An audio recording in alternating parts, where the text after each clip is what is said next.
মাত্র 2,05,000 টাকা। 2,05,000 টাকা?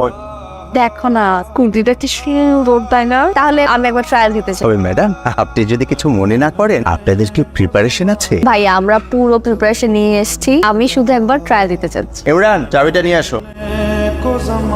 ট্রায়াল দিতে এতক্ষণ লাগে? আপনি আবার কল দেন। ফোন দিচ্ছি, এখন পাচ্ছি না। মালিকের কানে যদি নিউজ যায়, আমার চাকরিটা একেবারে। বাসায় খোঁজ করেন, বাসা থেকে আসতে বলেন। আর বস, ম্যাডামের বাসা। আমি কিভাবে করবো? আমি তো চিনি না।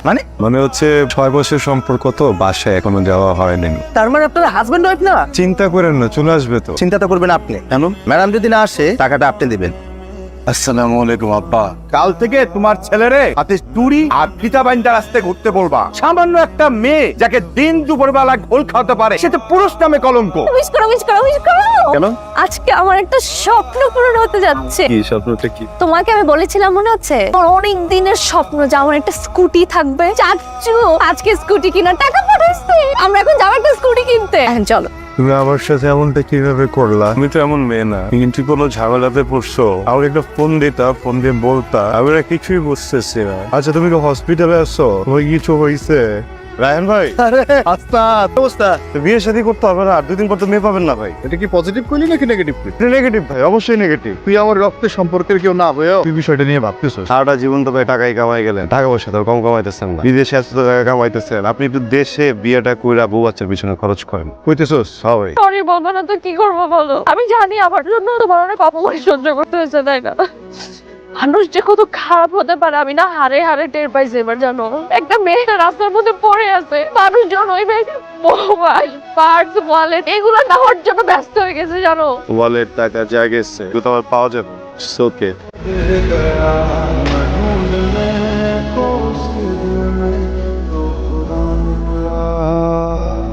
এত টাস্কি খেলেন কে? আমি কইছিলাম না ভাই একেবারে পরিলাহান সুন্দরী পরিচয় বেশি।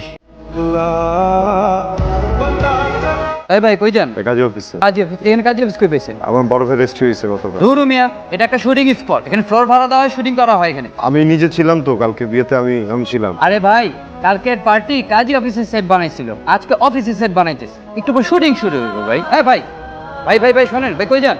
আসসালামু আলাইকুম ভাই। ভাই আমি তো ওই যে কাজী অফিসের এখানে। ভাই আমি আসতেছি ভাই, আমি আসতেছি। ভাই কি হয়েছে?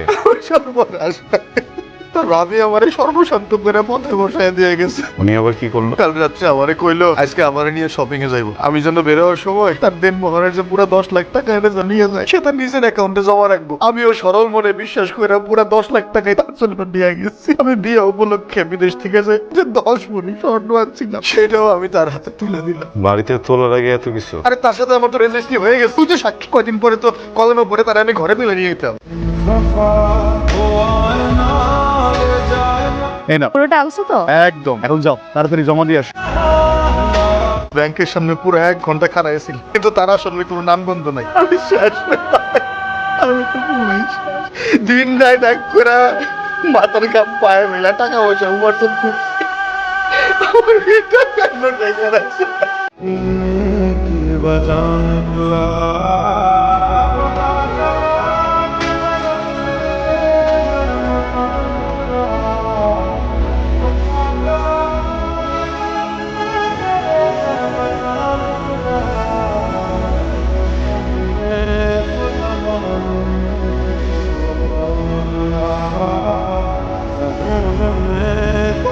ছোটবেলায় বাবা মা প্রচুর ঝগড়া করতো, বাবা মাকে সারা রাত মারধর করতো। আমার বয়স যখন 14 তখন বাবা মার ডিভোর্স হয়ে যায়। এরপর তারা আলাদা আলাদা সংসার করে, কিন্তু ওই সংসারে আমার বোনের ঠাঁই হয়নি। আমার বোনের না খুব সুন্দর একটা মেয়ে আছে, তো সুন্দর, এত হাসি খুশি একটা মেয়ে। ওর নাকি অনেক বড় একটা রোগ হয়েছে। আমার তখন থেকে কাজ করা শুরু, কখনো সেলস গার্ল, কখনো এটা কখনো ওইটা, যেভাবে পারছি বোনকে হেল্প করছি। তখন থেকে আমার এই মানুষ ঠকানোর যাত্রাটা শুরু। আপনি আপনার মতো আরো অনেককেই আমি প্রেমের ফাঁদে ফেলিয়ে। গত 1.5 বছর আমি তোমাকে অনেক খুঁজেছি, ঢাকার প্রত্যেকটা গলিতে। বছরখানেক হলো শুল্কবন্দি হিসেবে চাকরি পেয়েছি। ক্যাফের সামনে চলে এসেছি। আচ্ছা, আমি ভেতরে আছি, তোমাকে বলা হয়নি আমি বিয়ে করছি। আমার ফিয়ান্সের সাথে দেখা করতে এসেছিলাম। তো আমি কি তোমার হাতটা একটু ধরতে পারি?